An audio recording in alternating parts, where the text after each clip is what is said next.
जो हमारी सोने के व्यवसाय में लगे हुए लोग हैं,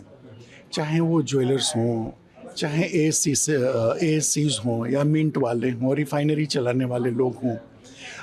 या उपभोक्ता संगठन हैं, उनके तरफ से ये मांग उठती रही है कि जब तक हम गोल्ड बुलियन की क्वालिटी सुनिश्चित नहीं करेंगे, तब तक गोल्ड ज्वेलरी की क्वालिटी सुनिश्चित करने में भी असुविधा होगी और ज्वेलर्स को भी इसमें कठिनाई होगी। इसलिए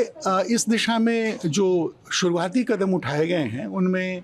एक एडवाइजरी ग्रुप का गठन है, जिसमें इन सभी स्टेक होल्डर्स के प्रतिनिधि हैं। एक ड्राफ्ट गाइडलाइन भी बनाई गई है कि गोल्ड बुलियन के को कैसे हॉलमार्किंग के दायरे में, मैंडेटरी हॉलमार्किंग के दायरे में लाया जाए, और एडवाइजरी ग्रुप एक बार इन गाइडलाइंस को डिस्कस करके, कंसल्ट करके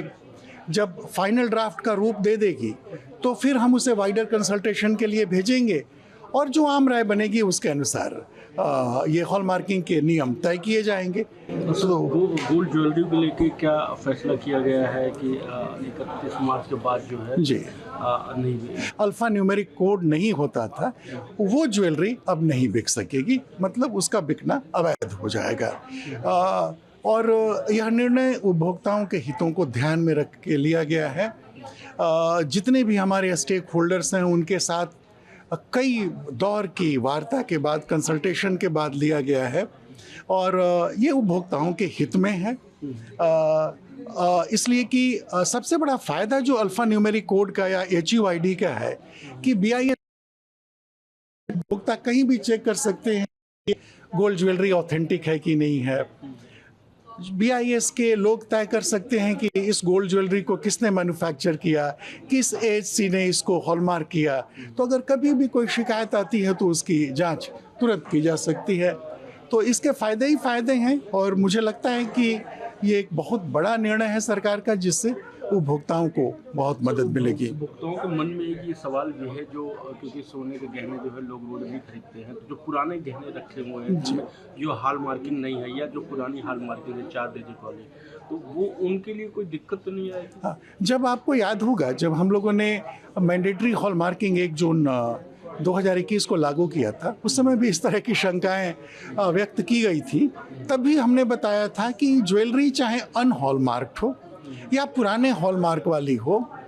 उपभोक्ताओं को उसे बेचने में या उसको बदल के कोई नई ज्वेलरी लेने में कोई असुविधा नहीं है, उस पर कोई अवरोध नहीं है। और एक आखिरी सवाल सर, फूड प्रोडक्ट को लेके है कि वो क्या फैसला लिया गया है, जो कुछ प्रोडक्ट जो है स्टैंडर्ड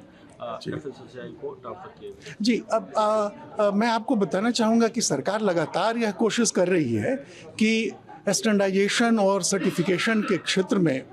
नियमों को सरल बनाया जाए, व्यवस्थाओं को यूज़र फ्रेंडली बनाया जाए, इंडस्ट्री फ्रेंडली बनाया जाए, और ज़्यादा से ज़्यादा स्थिति स्पष्ट हो।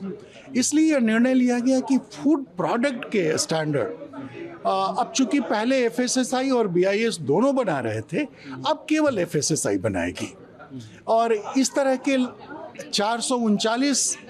प्रोडक्ट्स जिनके स्टैंडर्ड BIS के पास थे, वो हम लोगों ने निर्णय लिया कि हम FSSAI को ट्रांसफ़र कर देंगे, और भविष्य में जो भी नए स्टैंडर्ड बनेंगे वो FSSAI बनाएगी। लेकिन जो टेस्ट मेथड्स के स्टैंडर्ड हैं, कोड्स ऑफ प्रैक्टिसेस के, गाइडलाइंस के स्टैंडर्ड हैं, वो BIS बनाता रहेगा। और आपकी जानकारी के लिए, यह जो व्यवस्था है, अंतर्राष्ट्रीय स्तर पर कोडेक्स और ISO के बीच जिस तरह का तालमेल है, उसी तरह का तालमेल यहाँ स्थापित करने की कोशिश की गई है।